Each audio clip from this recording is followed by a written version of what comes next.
저희가 이제 워낙 현안이 많아서 현안을 네. 좀 여쭙도록 하겠습니다. 많은 국민들께서 광장에서 무려 18번이나 넘게 촛불을 들고 외쳤던 이 네. 박근혜 최순실 국정농단의 진실 규명을 위한 특검, 그리고 그 특검의 연장을 요구했지만 결국 국회에서 물 건너갔습니다. 네. 이 점은 좀 어떻게 평가하십니까? 뭐 이미 저는 이렇게 될 거라고 아쉽게도 미리 예상을 했었습니다.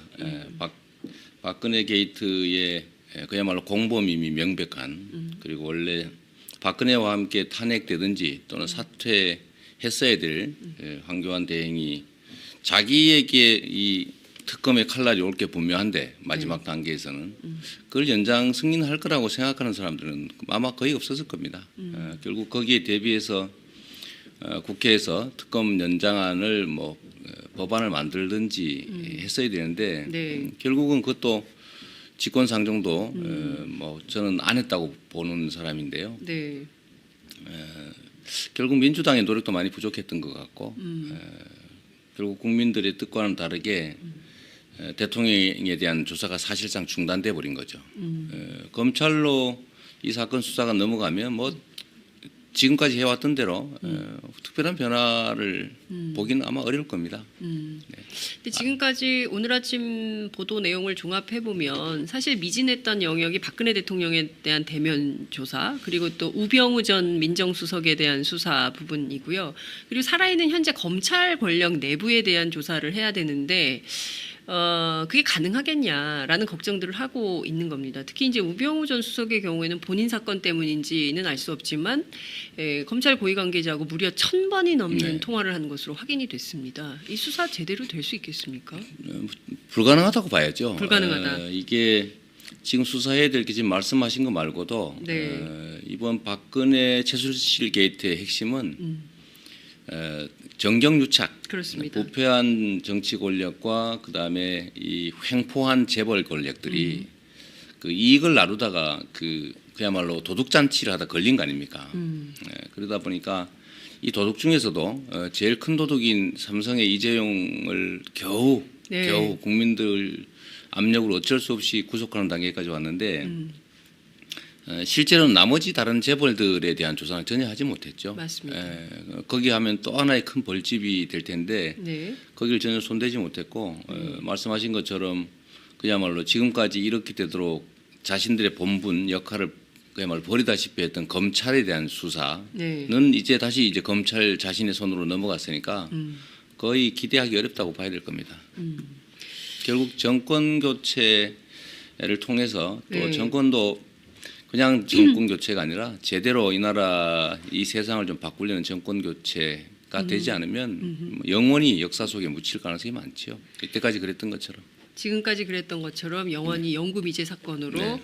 될 수도 있다, 이런 말씀을 좀 주셨습니다. 아니 갑자기 우울해지네요. 많은 국민들께서 촛불을 들고 진실규명을 외쳤는데 이게 영구미제로 간다니.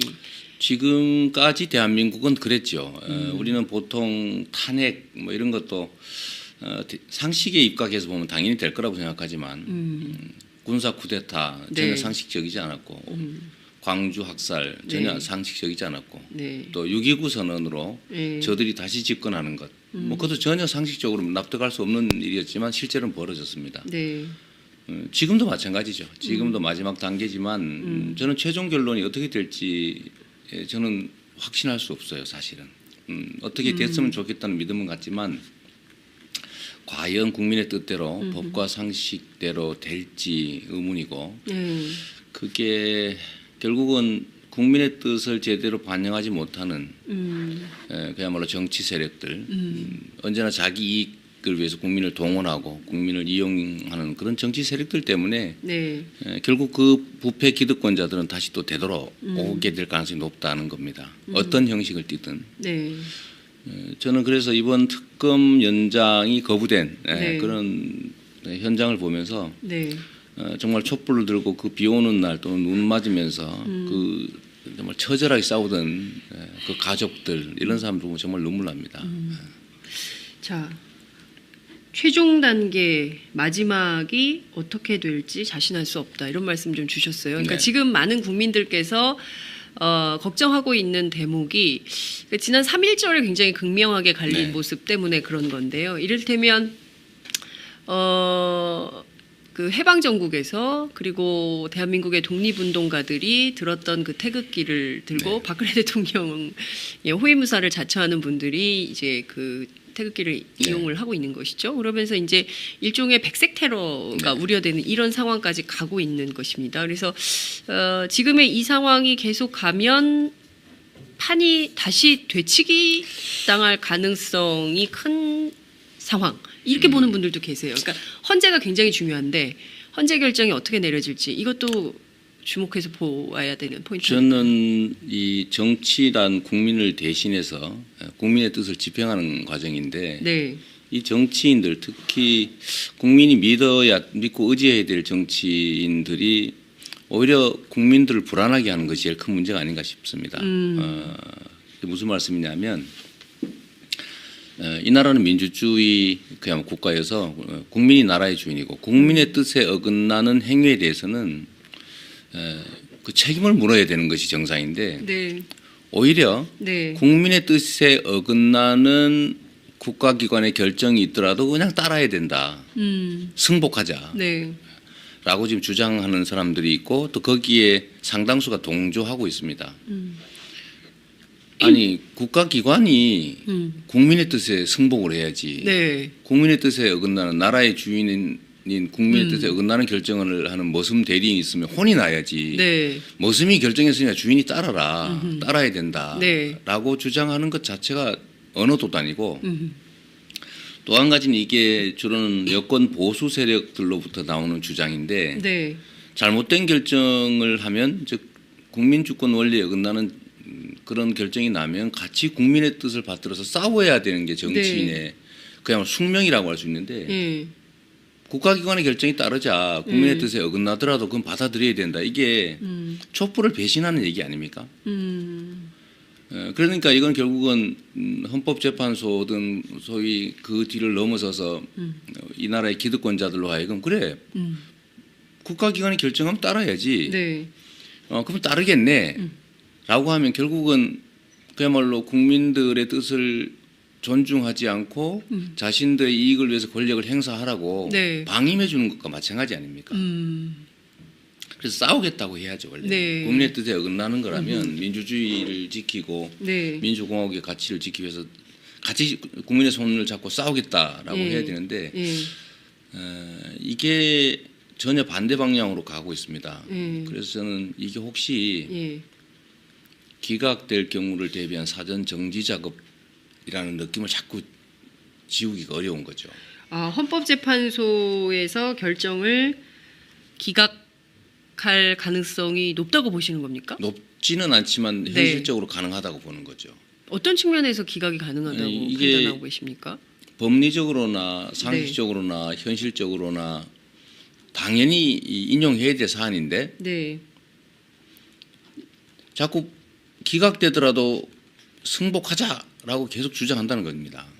그런 주장이 계속 나오고 있죠. 네. 예, 그리고 야권을 자꾸 압박을 하지 않습니까? 네. 뭐- 기각되더라도 승복하라고 어떤 야권을 결정이라도 압박한다. 예, 어떤 결정이라도 승복하자라고 주장을 이게 기각될 경우에 이익을 보는 집단들이 먼저 나서서 주장하고 있다는 거죠. 그 점이 좀 저는 미심쩍은. 예. 그래서 어떤 일이 벌어질지 모르겠다라는 불안감을 갖고 있는 겁니다. 우리 국민들도 사실 그런 불안감을 갖고 있기 때문에 네, 최근에 촛불 참여자도 좀 늘어나고 좀 그런 거죠. 그래서 저들도 소위 이제 맞불 집회 네. 좀 격렬하게 동원해서 하고 그런 것들이 아마 좀 뭔가 사연이 있지 않느냐, 복선이 있지 않느냐라는 불안감을 갖지 않을 수가 없는 겁니다. 우리 역사에서 계속 그런 되치기의 경험이 많았기 때문에 이번에도 또 그런 역사를 반복하게 될 가능성에 대해서 여전히 우려하고 계시다는 점을 좀 저희가 그렇습니다. 이해를 하고요. 근데 이건 좀 살펴볼 필요가 있을 것 같아요. 특검 조사 박근혜 대통령 끝내 응하지 않았습니다. 검찰 조사는 뭐 말할 것도 없죠. 그리고 헌법재판소 출석도 안 했어요. 네. 그러고 지금 그래서 이제 뭐 자진 하야 얘기가 정치권을 네. 중심으로 좀 나오지 않았습니까? 네. 하야를 하면 전직 대통령으로서의 예우를 보호를 받게 되니까 네. 차라리 그 편이 낫다라고 했는데 박 대통령이 그리고 청와대가 그럴 일 절대 없다라고 일축을 했습니다. 네. 여기에 묘한 복선이 깔려 있다. 이렇게 보시는 겁니까? 탄핵 기각을 기정사실화하고 있기 때문에 저렇게 자신은 아직까지 잘못이 없다라고 주장하는 걸까요?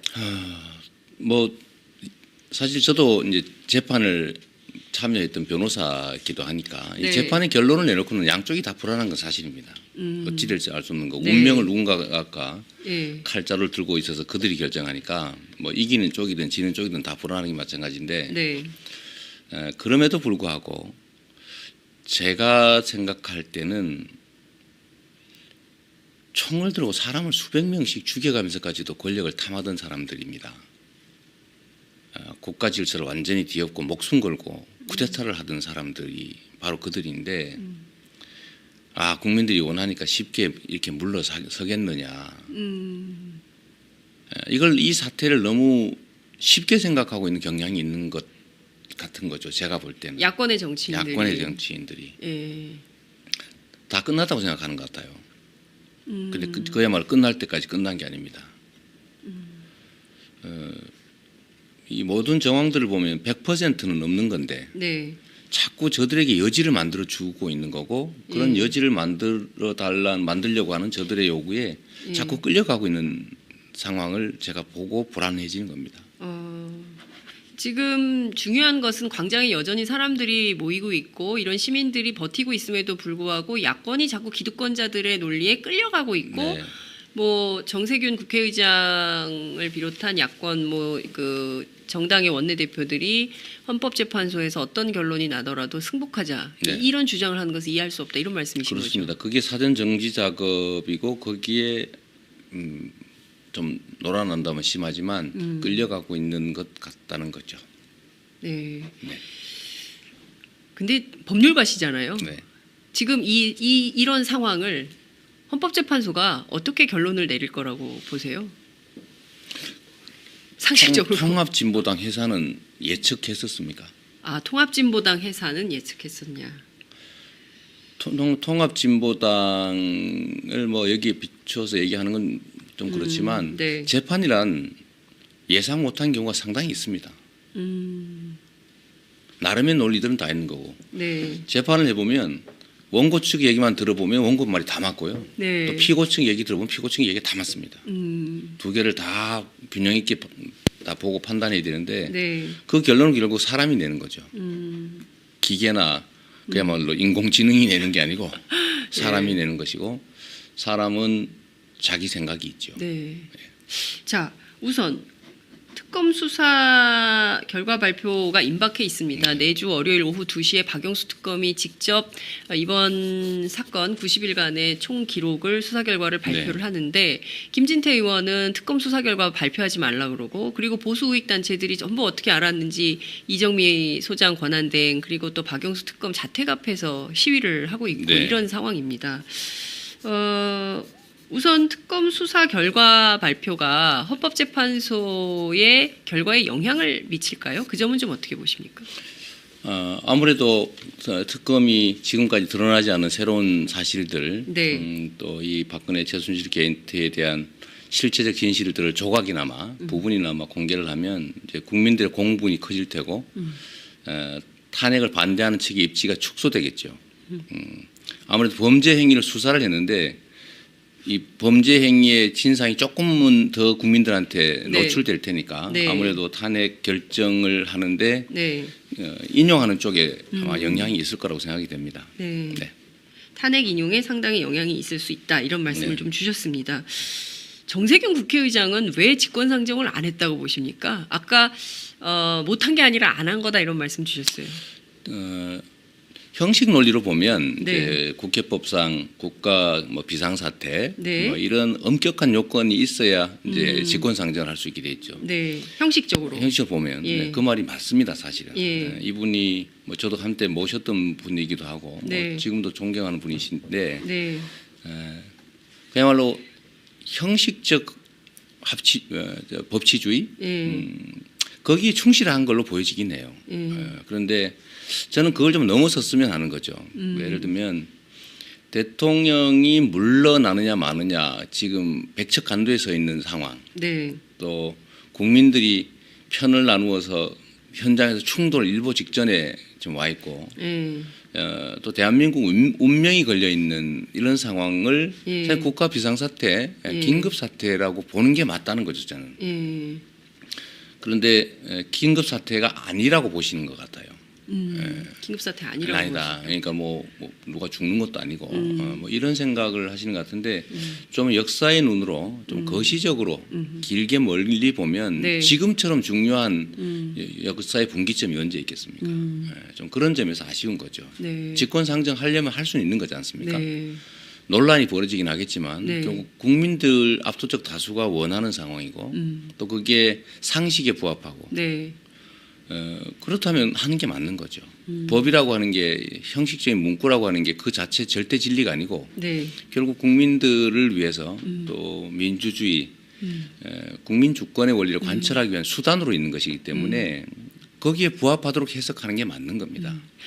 그 정세균 의장 측은 이런 얘기를 합니다. 직권상정을 해서 통과를 시킨들 황교안 권한대행이 이를테면 거부권을 행사하면 그러면 또 도루묵이 되는 거 아니냐. 그러면 제2 요구가 오면 또 제2하면 된다. 이렇게 국회의원들은 얘기를 하지만. 그게 그런 거죠. 이 가을에 혹시 약탈당할 가능성이 있는데 농사 뭐하러 짓냐. 그건 가능성이죠. 그건 가능성이다. 국민을 위해서 최선을 다하는 게 맞는 거죠. 안 될 가능성이 있으니까 안 한다. 죽을 가능성인데 왜 살겠습니까? 이런 얘기들이 상당히 많죠. 정치 현실에서는. 네. 사람이 할 수 있는 최선을 다해야지. 최선을 다해도 안 될 가능성이 있으니까 하지 말자. 그건 책임 회피를 위한 얘기일 가능성이 높습니다. 그래서 그거는 이유가 아닌 것 같아요. 네. 네. 자, 지금 사실 굉장히 피곤한 100일을 네. 보냈습니다. 우리 국민들이 지난해 12월 9일 그리고 그 이전에도 수많은 국민들이 10월부터 촛불을 들었던 것이고요. 굉장히 지난한 싸움을 힘겹게 국민들은 이제 견뎌내고 있는 네. 상황인데 뒤로 가면서 상당히 이제 그 다투고 논란이 격화하고 결국에는 탄핵이 인용되든 기각되든 양측 간의 분열과 이것은 심각하지 않겠냐. 결국 뭐 이것을 어떻게든 정치권이 좀 치유하거나 하나로 모으는 뭐 이런 역할도 필요한 거 아니냐라고 언론들은 벌써부터 걱정을 합니다. 네. 이 점은 좀 어떻게 보십니까? 타작이 끝나면 타작. 수술을 하고 타작이 끝나면 네. 약간의 쓰레기가 발생하지요. 쓰레기. 예. 근데 그것이 두려워서 그냥 현재 상태를 유지하고 적당히 봉합한다는 것은 결국 변화 자체를 거부하는 겁니다. 당연히 있을 것들은 감수해야죠. 지금 이런 거 한번 생각해 보십시오. 권력을 가져서 영화를 누려보겠다고 다른 사람의 생명을 빼앗기도 하는 그런 세력들이 지금 자신들이 감옥을 가고 모든 걸 잃게 생겼는데 네. 그냥 순순히 이렇게 하겠냐. 또 한 가지는 검찰 태도나 이런 걸 보더라도 네. 지금 쿠데타 해라 빨리 군인들이여 일어나라 막 이렇게 군사 쿠데타 네. 내란을 공개적으로 선동하지 않습니까? 그런데 여기에 대해서도 아무런 제재가 없어요. 만약에 우리 폭동을 일으키자라고 이 반대 진영에서 얘기했으면 아마 대대적인 검거 선풍이 불었겠죠. 이게 총체적으로 이 나라를 지배하고 있는 집단들의 그 사고나 태도를 보여주는 겁니다. 만약에 어떤 결론이 나더라도 국민들 간의 충돌이 발생할 수 있고 네. 그렇기 때문에 그 수습을 위해서 네. 미리 서로 안 싸우기로 약속하자. 네. 정말 옳지 않은 얘기고 우리가 옳은 방향으로 가야지. 네. 가야 될 길로 가야지. 이게 다수가 이쪽으로 좋은 길, 바른 길로 가자고 하는데 소수가 발목을 잡으니 좀 이따 가자. 아니면 중간쯤으로 가자라고 하면 세상의 변화는 없는 거죠. 지금까지 그래왔던 겁니다. 그래서 바른 길로 가되 거기서 생기는 일시적 반발이나 이런 것들은 제가 보기에는 금방 수그러듭니다. 그게 대세와 흐름이라고 하는 거죠. 이 대세에 부합하는 결정들은 큰 무리가 없이 결국은 그대로 가게 되는 거고 그에 역행하는 것들은 이 역사나 이 큰 국민의 눈으로 보면 민심의 눈으로 보면 사실은 큰 강물 위에 떠 있는 물결의 잔물결 정도에 불과합니다.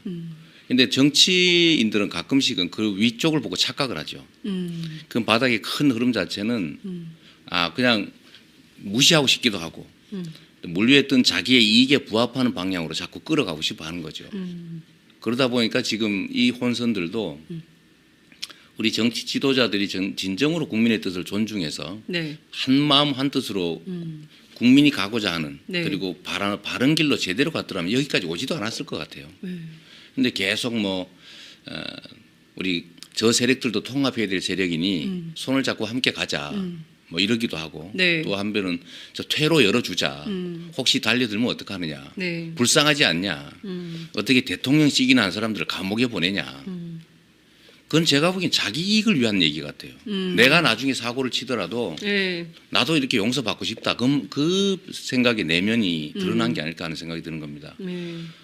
원래 지위가 높을수록 책임이 더 크고 네. 똑같은 나쁜 짓을 해도 지위 높은 사람이 더 많은 책임을 져야 되는 게 상식이죠. 그렇습니다. 그런데 우리나라는 네.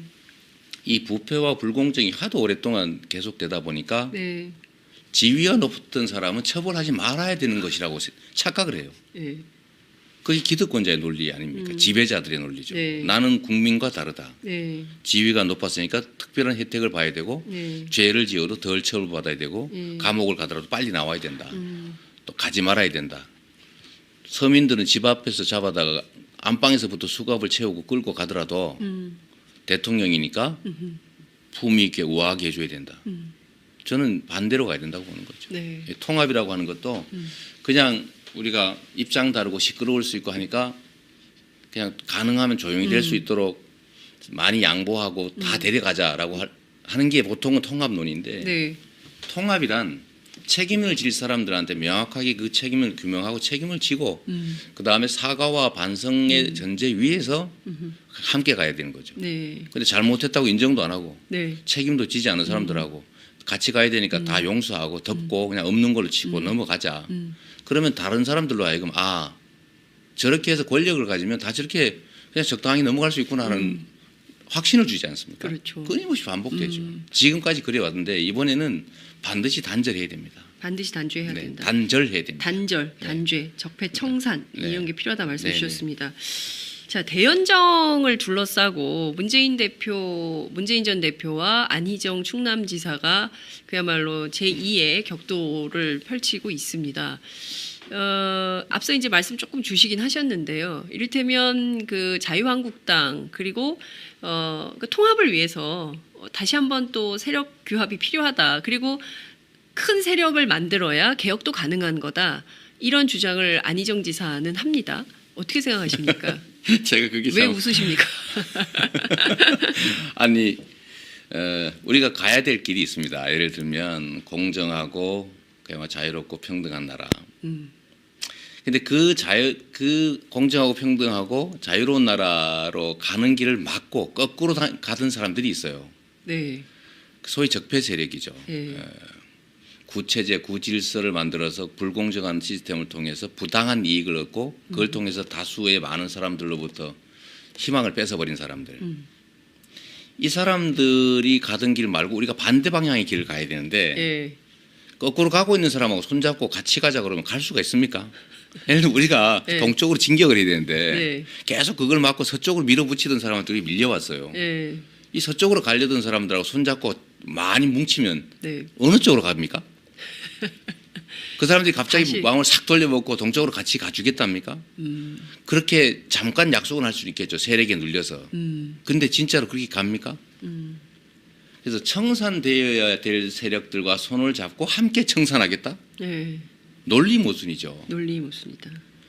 그리고 이게 정치권 자체에만 있는 게 아닙니다. 네. 청산되어야 될 사람의 본류는 경제 기득권자들이죠. 네. 이번 최순실 박근혜 게이트도 뿌리를 보면 네. 실제로는 재벌들이 자신들의 이익을 얻기 위해서 예. 부패한 정치 권력들하고 손을 잡고 국가 질서를 어지럽힌 거 아닙니까? 네. 그런데 이 정치 권력에서의 청산될 구태 정치 세력과 손잡는 것도 문제지만 네. 이것의 뿌리라고 할 수 있는 재벌 권력과 손잡는 것도 심각한 문제입니다. 정치 권력 간의 대연정, 대타협도 비난받아야 되지만 비판받아야 되지만 소위 삼성을 포함한 재벌 기득권 세력들과 손잡거나 손을 잡겠다는 시도를 하는 것도 정말로 비판받아야 됩니다. 본질적으로 차이가 전혀 없습니다. 네. 알맹이와 손을 잡았냐, 껍데기와 손을 잡았냐 차이죠. 그래서 저는 삼성 재벌들 포함한 경제 기득권자에 대한 우리 정치인들의 태도도 말을 안 해서 그렇지 실제로 대연정과 다를 바 없는 경우가 많습니다. 무슨 차이가 있겠어요? 결과적으로는 적폐 세력과 함께 손잡고 개혁을 한다는 것은 이율 배반이다, 언어 도단이다 이런 말씀. 논리적으로 말이 안 되잖아요. 논리적으로 말이 안 청산되어야 될 사람들, 세력들하고 손을 잡고 청산을 하겠다? 예. 그 사람들한테 권력의 절반을 나눠줬으면 그 사람들이 청산하는 데 도움을 주겠어요? 청산을 방해하는 데 도움을 주겠어요? 자기를 죽이는 일에 네. 자기들이 참여하게 하겠다고요? 네. 그리고 자기를 죽이는 일에 무기를 나눠주겠다고요? 그러면 그 무기를 자기를 죽이는 일에 쓰겠습니까? 자기를 살리는 일에 쓰겠습니까? 네, 그 있을 수 없는 일이다 네. 이런 말씀을 좀 주셨습니다. 지금 그 쟁점들이 이제 계속 형성이 좀 되고 있지만 제일 중요한 것은 우선 선탄핵, 네. 탄핵이 돼야 대선 국면이 열리는 건데 지금 이 탄핵 문제가 어떻게 될지는 알 수가 없다. 네. 이런 말씀을 좀 주시는 상황입니다. 그래도 합리적이고 상식적으로 국민들이 지금 이렇게까지 촛불을 들었는데 여기서 상식에 반하는 결정을 헌법재판소가 내릴까요? 저는 하지 않을 거라고 봅니다. 헌재가. 예. 저는 그게 역사에 남을 일이고 네. 군사 쿠데타의 버금가는 큰 파장을 빚을 수 있는 사건이기 때문에 네. 저는 뭐 헌법재판관들의 양식과 양심을 믿지요. 그리고 법과 상식을 믿고 네. 또 이게 과거와는 다르게 그래도 대명천지에 네. 국민들이 정말로 집단지성을 가지고 이 상황까지 만들어낼 정도이기 때문에 네. 거기에 반하는 결정을 하지 않을 거라고 믿습니다. 반하는 결정을 내리지 않을 거다라고 믿는다 이런 말씀 주셨습니다. 몇 대 몇으로 예측하세요? 저는 뭐 도박계는 별로 소질이 없어서 그건 자신이 없습니다. 예. 만장일치하면 좋겠어요. 만장일치하면 좋겠다 네. 이런 말씀 주셨습니다. 어찌됐든 좀 탄핵을 예정해 놓고 저희가 이제 다음 네. 얘기를 좀 넘어가 보도록 하겠습니다. 그래야죠. 29분 40초 지나고 있는데요. 이제 곧바로 조기 대선 모두가 열리는 네. 거죠. 예컨대 이제 3월 10일 내주 금요일입니다. 또는 뭐 이정미 재판관 소장 권한대행 퇴임이 13일이니까 고 무렵, 그러니까 내주거나 그 다음 주거나 이제 결정이 내려지면 이제 곧바로 대통령 선거를 60일 안에 치러야 되는 이런 상황인 네. 건데요. 성남시장직은 유지한 채로 경선에 도전하시는 거죠? 네, 원래 뭐 특별히 두 가지를 병행하는데 문제를 느끼지 않습니다. 오늘도 할 일 다 하고 오고요. 아, 그러셨어요? 저녁 때도 하고 네. 또 어제는 하루 종일 네. 오전 빼고는 계속 네. 업무 보고 네. 별로 문제를 느끼지 않습니다. 아, 그러세요? 네. 강철 체력이시군요. 네, 그 정도는 할 수 있어야 네. 그 엄청난 국가 사무 일을 할 수 있겠죠. 초반에는 인기가 굉장히 좋으셨어요. 네. 근데 지지율이 갈수록 하락하고 있습니다. 이유가 뭐라고 생각하세요? 저는 잡초 같은 존재죠. 잡초? 정치 기득권자도 아니고 정치적으로 뭘 물려받은 유산을 물려받은 사람도 아니고 네. 또 거대한 뭐 정치 세력이 있는 것도 아니고 그냥 이 나라를 진정으로 바꾸고 싶어 하시는 소위 민초들 우리 국민 여러분들과 함께 그야말로 옛날에는 없던 새로운 길을 제가 만들어 오지 않습니까? 그 잠시 이제 잡초가 인기를 받아서 네. 좀 못 자랐는데 네. 결국은 다시 원래 자리로 돌아간 거죠. 기초단체장, 대한민국 역사에 없는 그야말로 전무후무한 기초단체장이 대선 후보 반열로 불려 나왔는데요. 네. 이건 하나의 기적이죠. 아무것도 가진 것도 없지만 오로지 개인적인 역량, 그다음에 성남시장으로서의 실적과 그다음에 그 약속을 지키는 성과들 네. 또 그것이 객관적 수치로 증명되면서 우리 국민들께서 야 성남시장이라고 하는 작은 일을 맡기도 저렇게 치열하게 열심히 잘해내는데 대통령직을 맡으면 얼마나 더 큰 좋은 일을 많이 할 수 있을까라는 기대 때문에 제가 이 자리에 있는 거 아닙니까? 그 자체가 이미 기적이라서 저는 이 기적이 계속될 거라고 보죠. 잠시 그야말로 이 그 큰 강물에 네. 지금 여론조사는 물결을 체크하는 거 아닙니까? 물결, 그렇죠. 물결을 체크하는 것인데 하고를 체크하는 뭐 거죠. 왼쪽으로 갔다가 오른쪽으로 갔다가 또 금방 올랐다 내려가기도 하지만 그 바닥에 흐르는 거대한 흐름들은 체크하지 못하죠. 마치 작년 총선이나 미국의 대선의 네. 뭐 경선과 본선의 결과를 전혀 여론조사가 맞추지 못한 것처럼. 그런데 특히 경선이라고 하는 거는 네, 국민이 모두 참여하는 것도 아니고 네, 한 2, 3% 정도의 아주 극소수 음, 100명이 한 두세 명 정도가 참여해서 네, 어떤 후보를 만들면 세상이 바뀔 수 있을까? 네, 내가 세상을 바꾸고 싶은데 어떤 사람을 대통령으로 만들면 내 삶이 바뀔까를 생각하고 행동하는 극히 소수가 참여하는 그야말로 경기죠. 네, 거기에서는 제가 훨씬 더 유리하다는 생각을 하는 겁니다. 국민들은 아마 탄핵이 결정 나고 나면 네, 이런 판단을 하시게 될 겁니다. 우리가 누군가한테 권력을 주기 위해서 탄핵한 것도 아니고 네, 그냥 단순히 정권을 바꾸는 것만을 목표로 촛불을 들고 싸운 게 아닙니다. 새로운 세상을 만들기 위해서 그런 것이죠. 즉 국민들은 두 가지 요구가 동시에 있습니다. 이 잘못된 과거의 이 구체제를 청산하자. 네, 근데 청산이 끝이 아니지 않습니까? 그 청산 후에 새로운 나라, 공정한 나라, 국민이 주인으로 대접받는 나라를 만들자라고 하는 열망이 그 속에 있는 거죠. 그러면 국민들의 뜻이 제대로 반영되는 공정한 나라, 그걸 만들 때 이재명이 만들 것이냐, 그야말로 다른 누군가가 만들 것이냐를 보면 저는 국민들께서 저를 지금의 이 자리를 불러주신 뭐 10%는 네. 행동하는 적극적인 사람들인 거죠. 제가 누구처럼 뭐 재벌 2세처럼 물려받은 정치적 유산이 있습니까? 전혀 없죠. 제가 주변에 뭐 엄청난 세력이 있습니까? 전혀 없죠. 그런데 오로지 저는 개인적 역량 또 개인적인 성과만을 가지고 국민들이 판단해 주셨는데 지금 정치 후보들 중에서 네, 각자가 입은 갑옷을 다 벗기고 네, 물려받은 후광 다 제거하고 객관적으로 민주당이라고 하는 거대한 정치 세력을 대표하는 선수로 누가 적합할까를 본다면 저는 제가 선택될 가능성이 높다고 생각합니다. 아, 적합도에서는 1위다. 선수 네. 적합도에서. 왜냐하면 민주당이라고 하는 거대한 갑옷과 무기를 가지고 싸울 사람을 뽑는데 네, 얼마나 갑옷과 무기를 많이 갖췄느냐를 가지고 판단하지는 않을 거라는 거죠. 그걸 보고 사람들은 야 세력이 많구나, 유명하구나 라고 해서 물어보니까 네. 아, 이 사람이 될 것 같아 라고 하지만 지금은 본선을 치르는 게 아니고 민주당이라고 하는 거대한 무기, 세력 이거를 조종간을 잡을 사람이 어떤 사람이 적합하냐를 따지기 때문에 훨씬 그런 요소를 제거할 경우에 제가 또 낫다는 생각을 아마 국민들이 하지 않을까 싶습니다. 경선에서는 순위가 바뀔 수 있다. 이렇게 보시는 겁니까? 저는 당연히 바뀔 거라고 당연히 보죠. 바뀐다. 네. 아, 이재명이 1위 한다 이렇게 보십니까? 네. 근데 왜 웃으세요? 아니 갑자기 그죠? 웃음이 나왔어요. 그죠? 아, 그러니까, 갑자기 쿵 하게 됐네. 그렇죠. 이제 그게 이제 일반적인 생각인데 네. 그냥 정권 교체를 할 거냐. 이번 토론이나 이런 과정을 통해서 그게 증명이 되겠죠. 저는 네. 그걸 증명하는 게 목표입니다. 증명의 목표다. 그냥 정권 교체를 하기 위해서 촛불을 들고 싸웠느냐 아니면 촛불을 든 국민들의 열망을 달성하기 위해서 싸웠느냐.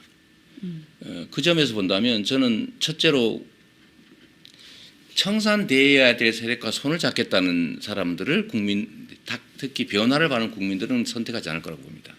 그건 당연하죠. 두 번째는 이 나라를 진정으로 변화시킬 수 있으려면 이 나라를 실질적으로 지배하고 있는 거대 경제 권력, 즉 재벌들과 네.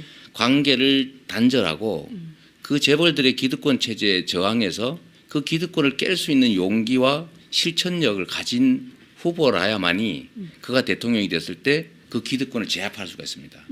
그래야 국민들도 기회를 나눠 갖고 그야말로 꿈을 펼칠 수 있겠죠. 그래서 지금 한번 보십시오. 제가 누구라고 말씀드리긴 좀 그렇지만 네. 이 재벌들의 이익을 규제할 생각을 말로는 하는데 실제로는 없어 보여요.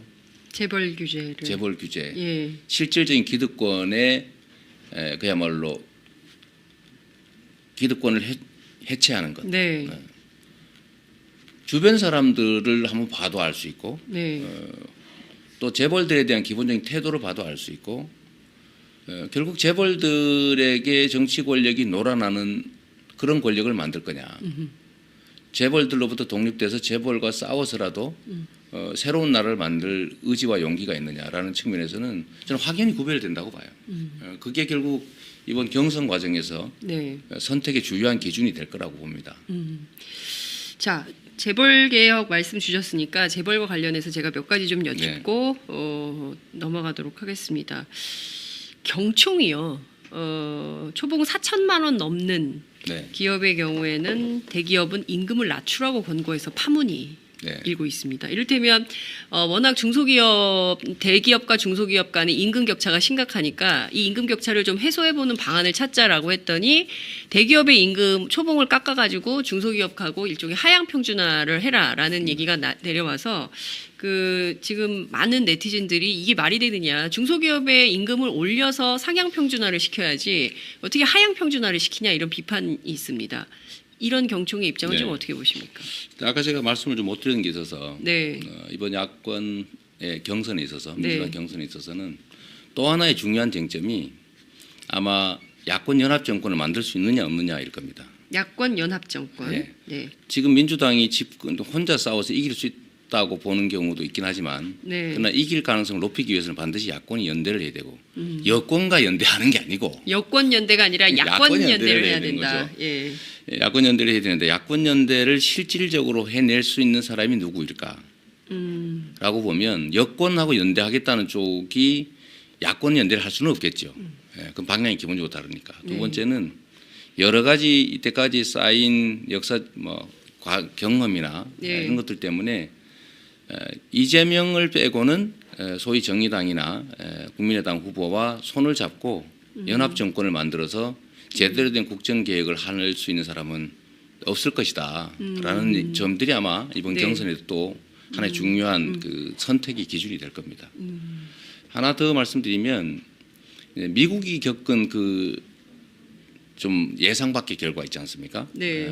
미국 국민들이 트럼프 트럼프가 공화당을 대표했을 때 민주당은 자신의 기득권의 벽을 높이 쌓아서 샌더스를 막았죠. 네. 막아서 성공은 했는데 그렇게 성공한 최종 결과는 결국 미국 국민들로부터 버림받고 결국 트럼프한테 져버린 결과를 낳았죠. 이것도 역시 저는 하나의 이번 경선에서 판단 기준이 될 거라고 봅니다.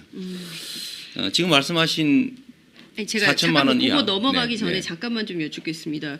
그러면 지금 중요한 게 일종의 이제 대연정이라는 것이 나오는 가장 큰 배경은 네. 사실상 누가 대통령이 되더라도 소수당의 한계를 넘어설 수 없기 때문에 소수당이기 때문에 그 한계를 넘기 위해서는 대연정, 연합정부론이 필요하다라고 주장하면서 일종의 여권까지 포함하는 방식의 네. 연정론을 펼치는 건데 이재명 시장님의 경우에는 여권 연대는 안 된다. 네. 그리고 민주당에서 국민의당 그리고 정의당까지 또 다른 군소정당, 군소정당, 녹색당, 노동당 네, 이렇게 다. 이른바 이제 진보의 파이를 넓혀서 네. 집권하는 그러니까 야권 공동정부의 구상을 가지고 그렇습니다. 대통령 선거를 치러야 된다 민주당이 네. 이런 말씀 주신 거죠. 그렇습니다. 네. 그 외엔 길이 없습니다.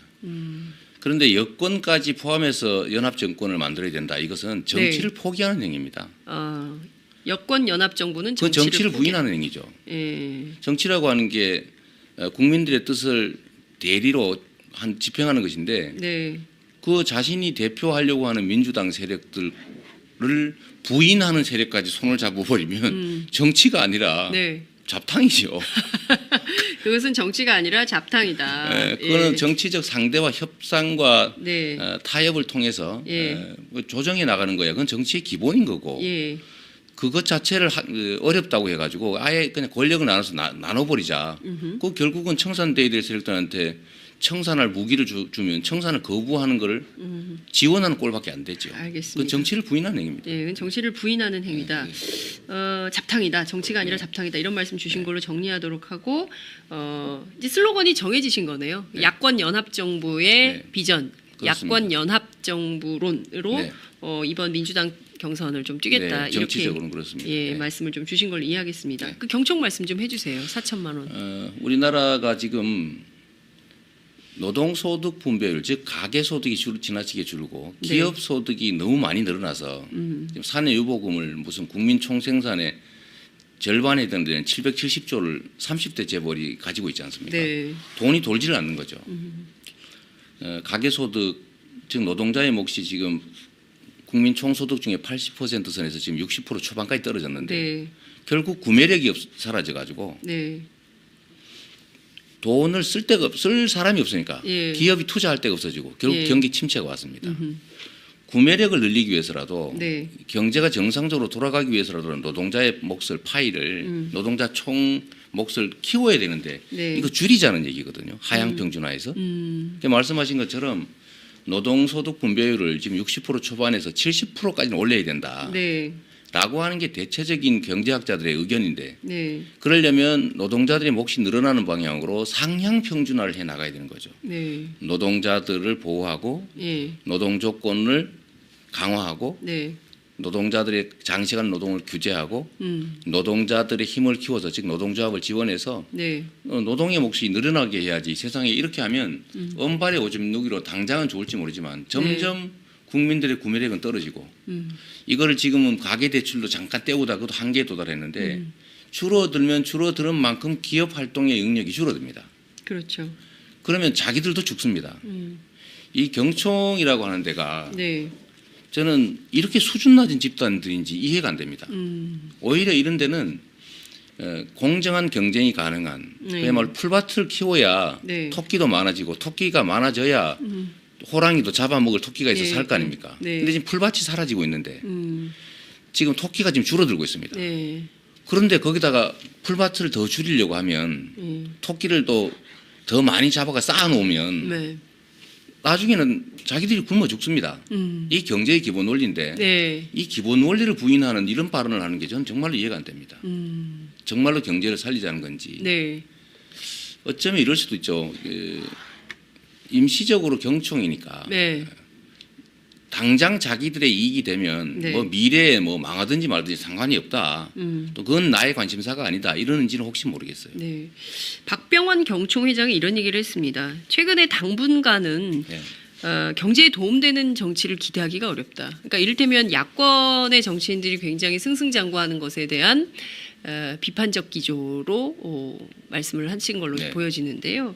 이런 인식은 좀 어떻게 보세요? 언발에 오줌 누기 해야 되는데 네. 왜 언발에 오줌 누기 못 누기 하느냐. 네. 그런데 실제로 언발에 오줌을 누구면 안 됩니다. 좀 따뜻하겠다고. 동상 걸리거든요. 지금 경제가 나빠지는 이유는 안 그래도 네. 과도한 불균형과 격차 때문입니다. 네. 대기업이 중소기업을 착취해서 중소기업들이 살아나기 어렵고 자본인 노동을 지나치게 탄압해서 노동자들의 몫이 줄어들면서 이 구매력이 줄어들고 네. 또 정부 몫은 계속 늘어나지 않고 고정돼 있다 보니까 복지 정책을 통해서 국민들의 그냥 가처분 소득을 늘리는 것도 네. OECD 평균에 비하면 턱없이 낮습니다. 네. 거의 기능을 못 하고 있죠. 네.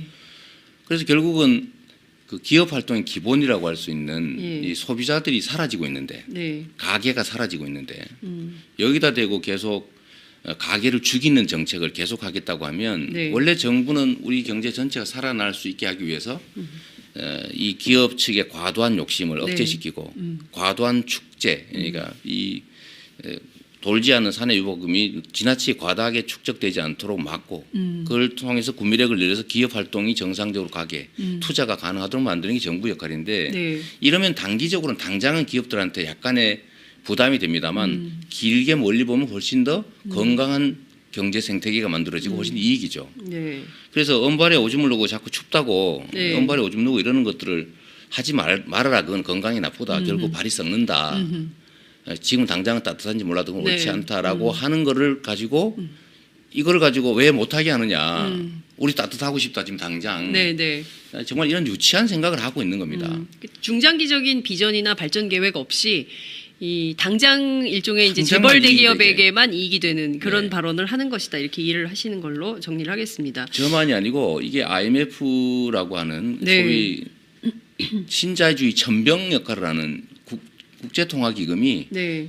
이제는 앞으로 이 재벌 이 경총 회장이 말씀하시는 것처럼 소수 기업만 이익이 되고 다수의 국민들에게 그 가난을 강요하는 방식의 성장 정책은 네. 이제 더 이상 성장 정책으로 유효하지 않다. 음. 이제는 국민들의 그야말로 가처분 소득을 늘리고 노동자의 힘을 키워서 노동의 몫을 늘리고 중산층을 키우고 네. 증세를 통해서 정부 지출을 늘려서 네. 가처분 소득을 늘림으로써 경제가 정상 순환을 할 수 있게 만들어야 그래야 성장이 가능하다. 이게 IMF 얘기라는 거죠. 이게 IMF 얘기입니다. 네. 이게 바로 소위 포용적 성장론이죠. 그래서 이거를 모든 경제학자들, 양식 있는 경제학자 네. 그리고 국제금융기관들까지도 전 세계 자본주의 국가한테 성장의 새로운 틀로는 이런 포용적 성장을 해야 된다. 함께 성장해야 된다라고 하는 걸 권장하는데 그걸 부정하는 완전히 역행하는 주장입니다. 그렇군요. 자, 중요한 포인트는 말씀 주신 대로 이 심각한 이 이를테면은 소득 불균형 그리고 임금 불평등 이 문제를 어떻게 해소할 거냐. 그러니까 양극화 해소 방안이 뭐냐라는 것이 사실 이번 대선의 초미의 쟁점이 아닌가. 왜냐하면 다수 국민들이 느끼고 있는 가장 심각한 이슈이기 때문인데요. 어제 관련해서 노동정책도 발표하셨고 기본소득에 대한 것도 이제 계속 주장을 하고 계시는 건데 봤더니 이제 청년들한테는 연간 100만 원의 기본소득 그리고 유공자 등에게는 보훈 배당으로 100만 원 그리고 생애 주기별로도 각 배당이 있습니다. 그래서 아동, 청소년, 청년, 노인 그리고 장애인, 농수산 어업 종사자들에게도 각각 배당이 되고 토지 배당 30만 원 이런 것까지 다 돼 있는데요. 다 어디서 재원 마련을 할 거냐라고들 묻습니다. 네. 이거 합치면 43조 원, 44조 원 정도가 되는데요. 네. 지금 다른 후보들이 이런 거 저런 거 하겠다고 한 거 합치면 이거보다 훨씬 더 많습니다. 아 그래요? 예를 들어 한번 생각해 보시죠. 네. 우리 안철수 후보 같은 경우에 네. 대기업과 중소기업의 임금을 80% 선을 맞추고 차액을 정부가 다 대주겠다 이렇게 얘기하잖아요. 네. 그 얼마 정도 될 것 같습니까? 이 얼마 정도 됩니까? 계산 불능입니다. 계산 불능. 엄청난 차이가 있잖아요. 예. 예를 들면 뭐 1,000만 명 가까이가 1,000만 명이 뭡니까? 그 지금 뭐 노동자요? 네, 1,000만 노동자가 넘죠 지금. 2천만인데 예. 그러니까 그 채워줘야 될 대상을 1,000만만 잡더라도 돈이 얼마입니까 그게? 예를 들면 그런 예, 거고 예. 연간으로 따지면 네. 뭐 사실 계산이 거의 불가능할 정도죠. 예. 그 외에 뭐 다른 얘기는 할 필요는 없겠습니다만 1년에 우리가 국가 예산이 400조입니다. 400조 정도 되죠. 네. 예. 그리고 경직성 경비, 소위 이제 뭐 인건비, 의무 경비, 뭐 예를 들면 국방비 네. 이런 건 줄이면 또 논란이 많으니까 그건 네. 경직성 경비로 제외하고 완전 자유재량 네. 예산이 142조입니다. 올해. 자유재량 예산, 정부 네, 예산. 정부가 마음대로 할 수 있는 거. 142조. 42조. 그걸 조정하는 게 정부의 역할이죠. 예산을 짤 때 이걸 가지고 예산을 짜는 겁니다. 이걸 가지고 재벌 대기업의 R&D 예산을 지원할 거냐, 어디다가 뭐 토목 예산으로 공사할 거냐, 네. 그런 걸 정하기 때문에 충분히 여지가 있고요. 네. 국가 총 예산으로 따져도 7%에 불과하고 또 매년 순증가분이 한 16조 정도 되는데 예. 내년에 예를 들면 한 15, 6, 7조는 반드시 늘어납니다.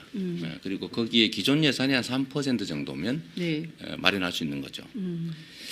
그리고 이걸로 충분히 네. 28조 원의 기본소득을 지급할 수가 있습니다. 내년부터 당장. 내년부터 당장. 전부에게. 전부에게. 네.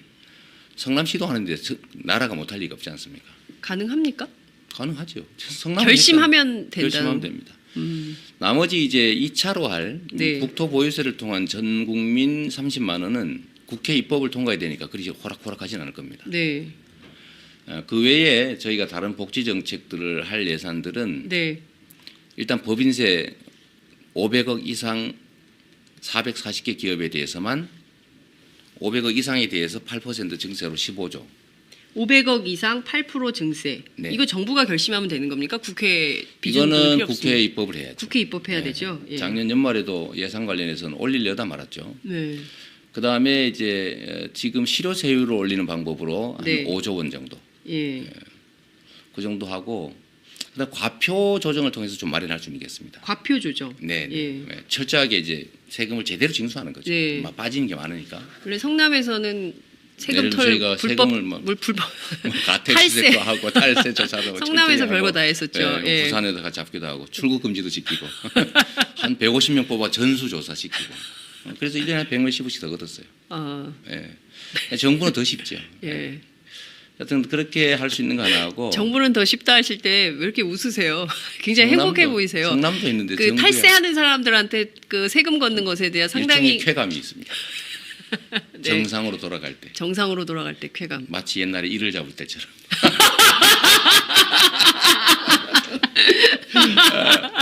그 정상적인 예를 들어 세정을 통해서 할 수 있는 것도 많고, 네.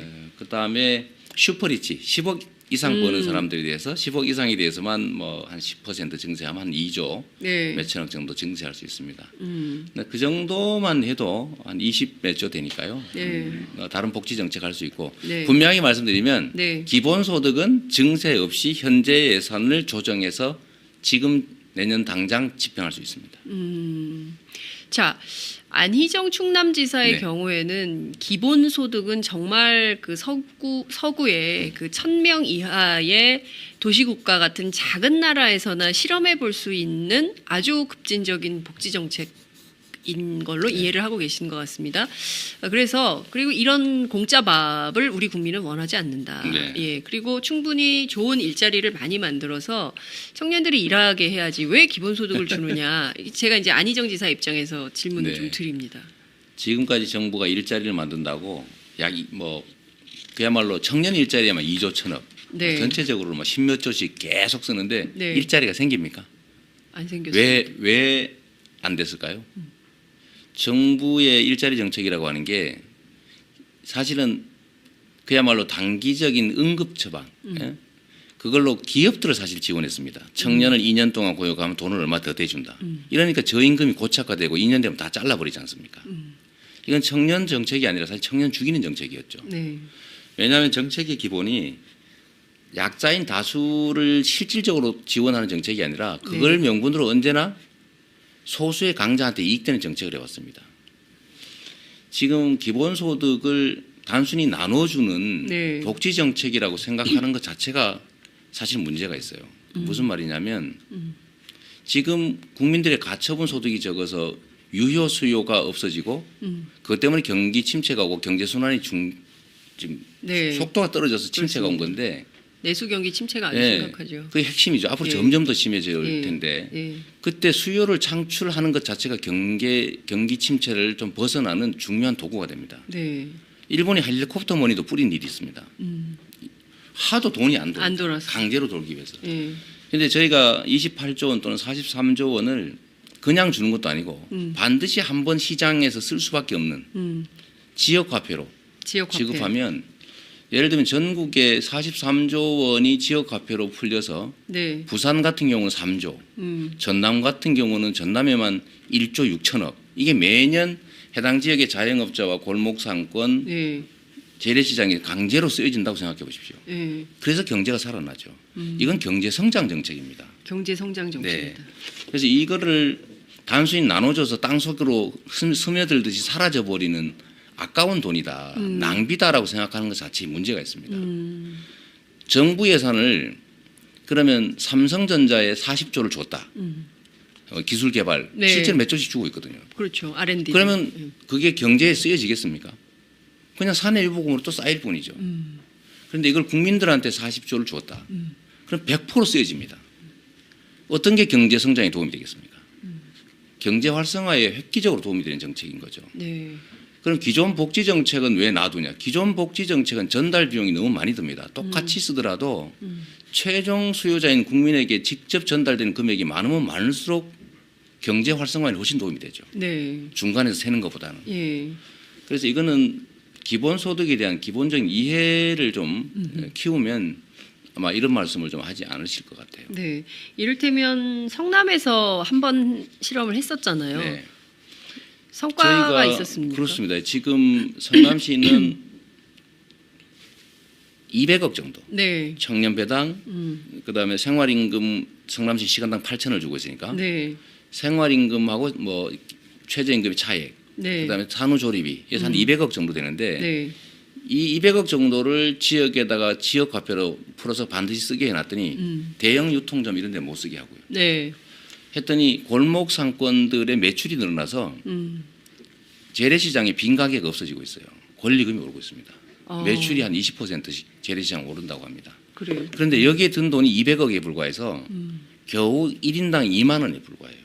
결국 그것 그 가지고도 성남 시민 전체로 토탈리하면 해봐야 예. 1인당 2만 원인데 예. 100만에 2만 원씩 200억인데 네. 그걸로 지역의 골목 상권이 살아나고 그 수정구라고 하는 것은 전국에서 창업하기 좋은 도시 두 번째가 됐습니다. 강남구에 이어서 아, 그래요. 객관적으로.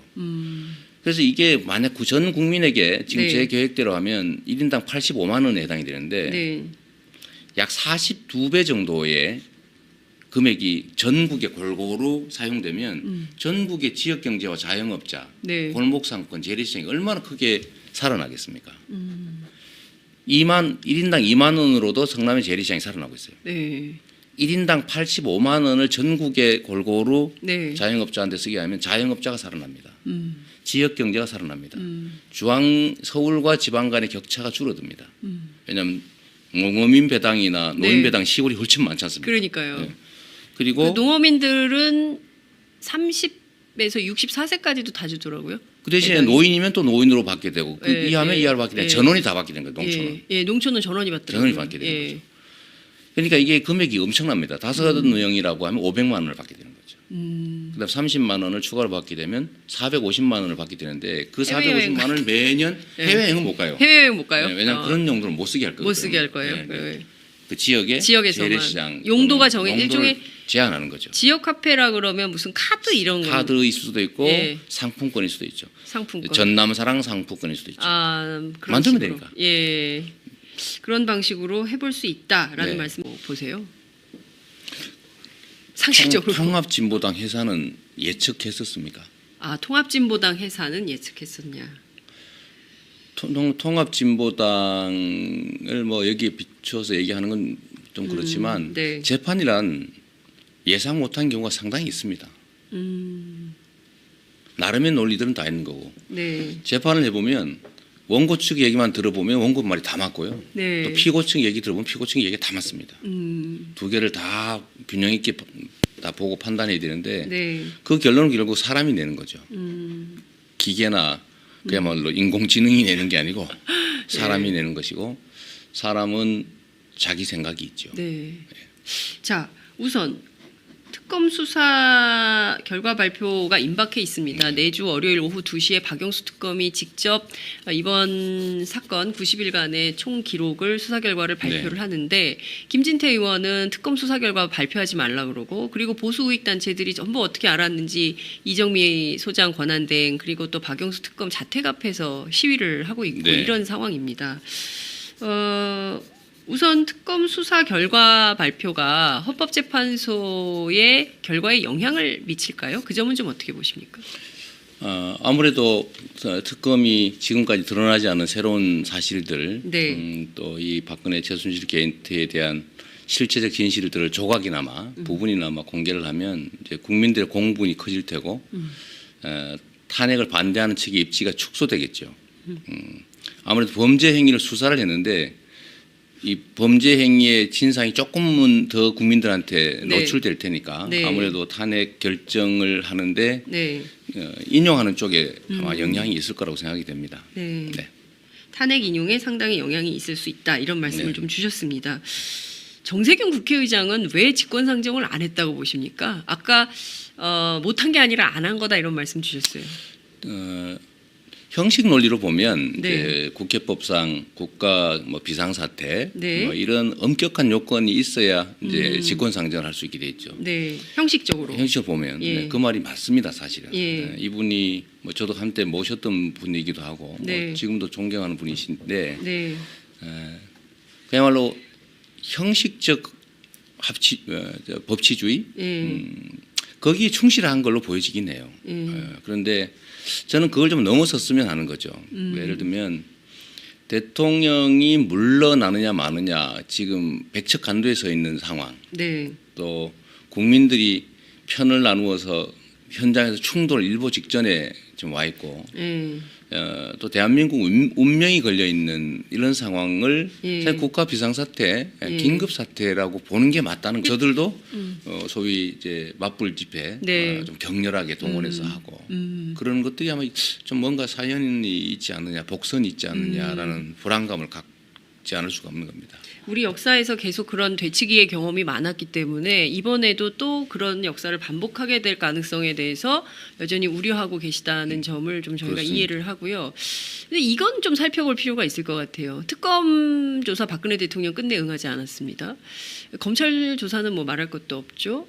그리고 헌법재판소 출석도 안 했어요. 네. 그러고 지금 그래서 이제 뭐 자진 하야 얘기가 정치권을 네. 중심으로 좀 나오지 않았습니까? 네. 하야를 하면 전직 대통령으로서의 예우를 받게 되니까 네. 차라리 그 편이 낫다라고 했는데 박 대통령이 그리고 청와대가 그럴 일 절대 없다라고 일축을 했습니다. 네.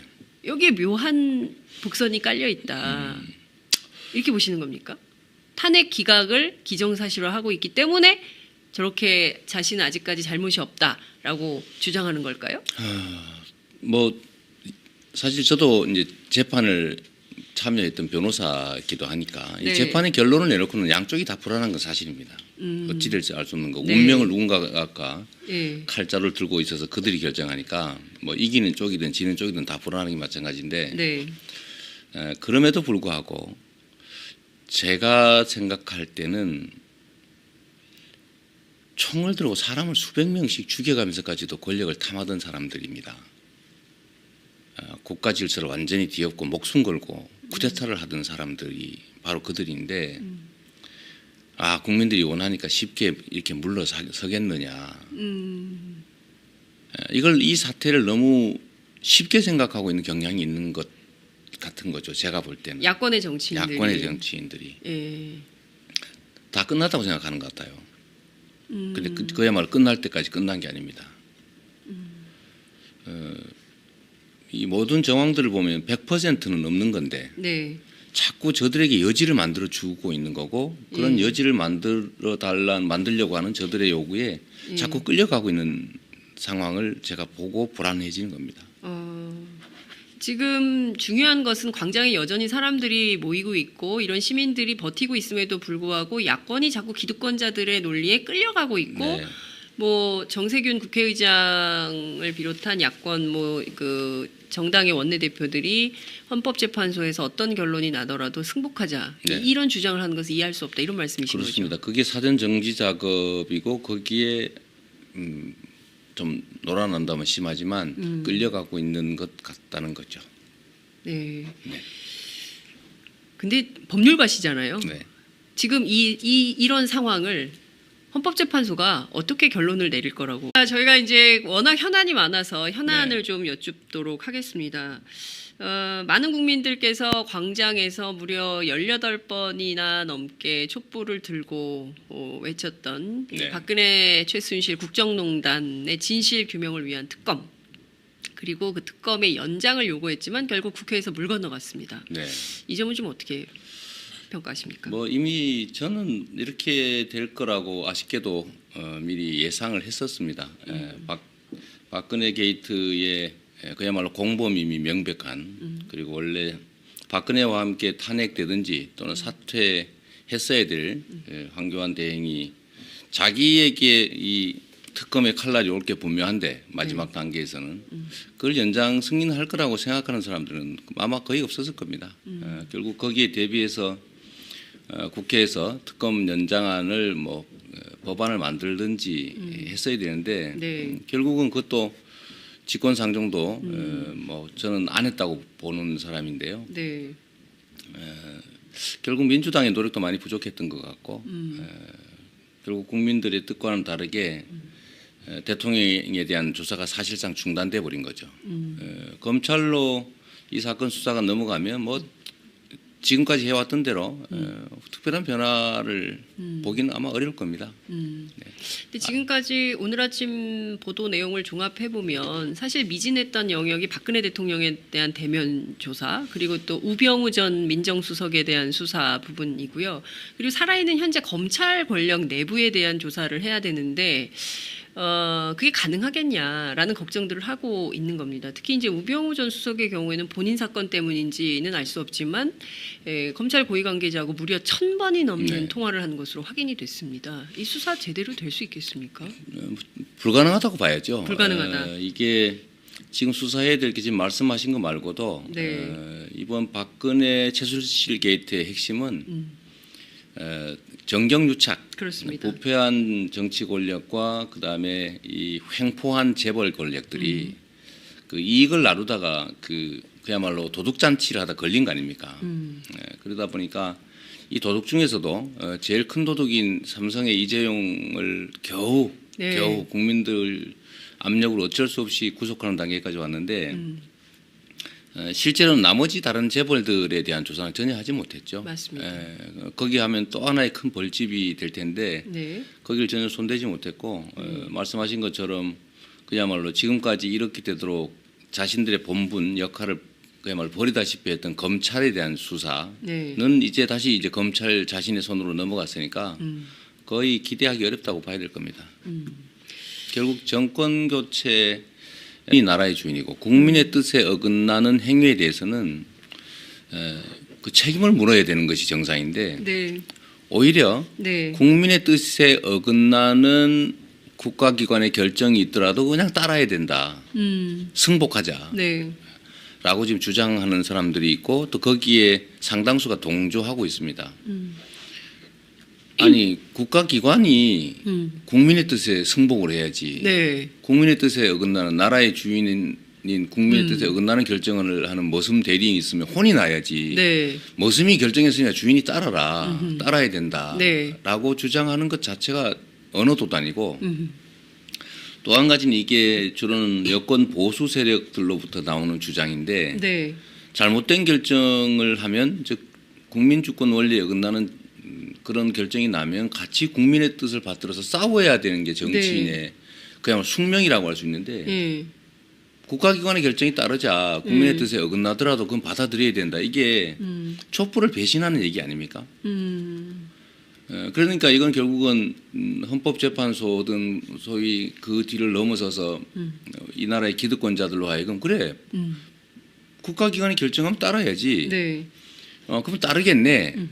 라고 하면 결국은 그야말로 국민들의 뜻을 존중하지 않고 자신들의 이익을 위해서 권력을 행사하라고 네. 방임해 주는 것과 마찬가지 아닙니까? 그래서 싸우겠다고 해야죠. 원래 네. 국민의 뜻에 어긋나는 거라면 민주주의를 지키고 네. 민주공화국의 가치를 지키기 위해서 같이 국민의 손을 잡고 싸우겠다라고 해야 되는데 이게 전혀 반대 방향으로 가고 있습니다. 그래서 저는 이게 혹시 기각될 경우를 대비한 사전 정지 작업이라는 느낌을 자꾸 지우기가 어려운 거죠. 헌법재판소에서 결정을 기각할 가능성이 높다고 보시는 겁니까? 높지는 않지만 네. 현실적으로 가능하다고 보는 거죠. 어떤 측면에서 기각이 가능하다고 아니, 이게 판단하고 계십니까? 법리적으로나 상식적으로나 현실적으로나 당연히 인용해야 될 사안인데 네. 자꾸 기각되더라도 승복하자라고 계속 주장한다는 겁니다. 그런 주장이 계속 나오고 있죠. 예. 그리고 야권을 자꾸 압박을 하지 않습니까? 네. 기각되더라도 승복하라고 어떤 야권을 결정이라도 압박한다. 예, 어떤 결정이라도 승복하자라고 주장을 이게 기각될 경우에 이익을 보는 집단들이 먼저 나서서 주장하고 있다는 거죠. 그 점이 좀 저로서는 미심쩍은. 그래서 어떤 일이 벌어질지 모르겠다라는 불안감을 갖고 있는 겁니다. 우리 국민들도 사실 그런 불안감을 갖고 있기 때문에 최근에 촛불 참여자도 좀 늘어나고 좀 그런 거죠. 그를 통해서 또 정권도 그냥 정권 교체가 아니라 제대로 이 나라 이 세상을 좀 바꾸려는 정권 교체가 되지 않으면 영원히 역사 속에 묻힐 가능성이 많죠. 이때까지 그랬던 것처럼. 지금까지 그랬던 것처럼 영원히 영구 미제 사건으로 될 수도 있다 이런 말씀을 좀 주셨습니다. 갑자기 우울해지네요. 많은 국민들께서 촛불을 들고 진실규명을 외쳤는데 이게 영구 미제로 간다니. 지금까지 대한민국은 그랬죠. 우리는 보통 탄핵 뭐 이런 것도 상식에 입각해서 보면 당연히 될 거라고 생각하지만 군사 쿠데타 전혀 상식적이지 않았고 광주 학살 전혀 네. 상식적이지 않았고 네. 또 6.29 선언으로 네. 저들이 다시 집권하는 것, 뭐 그것도 전혀 상식적으로 납득할 수 없는 일이었지만 실제로는 벌어졌습니다. 네. 지금도 마찬가지죠. 지금도 마지막 단계지만 저는 최종 결론이 어떻게 될지 저는 확신할 수 없어요, 사실은. 어떻게 됐으면 좋겠다는 믿음은 같지만 과연 국민의 뜻대로 법과 상식대로 될지 의문이고 그게 결국은 국민의 뜻을 제대로 반영하지 못하는 그야말로 정치 세력들 언제나 자기 이익을 위해서 국민을 동원하고 국민을 이용하는 그런 정치 세력들 때문에 네. 결국 그 부패 기득권자들은 다시 또 되돌아오게 될 가능성이 높다는 겁니다. 어떤 형식을 띠든. 네. 저는 그래서 이번 특검 연장이 거부된 네. 그런 현장을 보면서 네. 정말 촛불을 들고 그 비 오는 날 또는 눈 맞으면서 그 정말 처절하게 싸우던 그 가족들 이런 사람들 보면 정말 눈물 납니다. 자, 최종 단계 마지막이 어떻게 될지 자신할 수 없다 이런 말씀 좀 주셨어요. 그러니까 네. 지금 많은 국민들께서 걱정하고 있는 대목이 지난 3.1절에 굉장히 극명하게 갈린 네. 모습 때문에 그런 건데요. 이를테면 그 해방 전국에서 그리고 대한민국의 독립운동가들이 들었던 그 태극기를 들고 네. 박근혜 대통령의 호위무사를 자처하는 분들이 이제 그 태극기를 네. 이용을 하고 있는 것이죠. 그러면서 이제 일종의 백색 테러가 네. 우려되는 이런 상황까지 가고 있는 것입니다. 그래서 지금의 이 상황이 계속 가면 판이 다시 되치기 당할 가능성이 큰 상황 이렇게 보는 분들도 계세요. 그러니까 헌재가 굉장히 중요한데 헌재 결정이 어떻게 내려질지 이것도 주목해서 보아야 되는 포인트입니다. 저는 이 정치란 국민을 대신해서 국민의 뜻을 집행하는 과정인데 네, 이 정치인들 특히 국민이 믿고 의지해야 될 정치인들이 오히려 국민들을 불안하게 하는 것이 제일 큰 문제가 아닌가 싶습니다. 무슨 말씀이냐면 이 나라는 민주주의 그야말로 국가여서 국민